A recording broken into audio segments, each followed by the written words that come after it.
నెల్లూరు జిల్లా కోవూరులో టీడీపీ నేతల మధ్య విభేదాలు భగ్గుమన్నాయి. ఎమ్మెల్యే ప్రశాంత్ రెడ్డి ముందే తన్నుకున్నారు టీడీపీ నేతలు. ఏకంగా సాయిబాబా ఆలయంలో భక్తుల ముందే బాహాబాహికి దిగారు. ఆలయానికి ఎమ్మెల్యే ఫండ్ వ్యవహారంలో ఈ వివాదం తలెత్తింది. గొడవని పోలీసులు కప్పిపుచ్చే ప్రయత్నం చేస్తున్నారు. ఆలయ సీసీటీవీ ఫుటేజ్, హార్డ్ డిస్కులను మాయం చేశారు.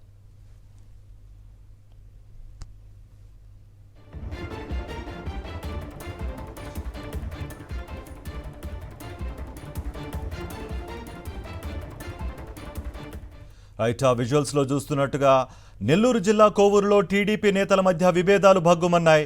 ఎమ్మెల్యే ప్రశాంత్ రెడ్డి ముందే తన్నుకున్నారు టీడీపీ నేతలు. ఏకంగా సాయిబాబా ఆలయంలో భక్తుల ముందే బాహాబాహికి దిగారు. ఆలయానికి ఎమ్మెల్యే ఫండ్ వ్యవహారంలో ఈ వివాదం తలెత్తింది. గొడవని పోలీసులు కప్పిపుచ్చే ప్రయత్నం చేస్తున్నారు. ఆలయ సీసీటీవీ ఫుటేజ్, హార్డ్ డిస్కులను మాయం చేశారు.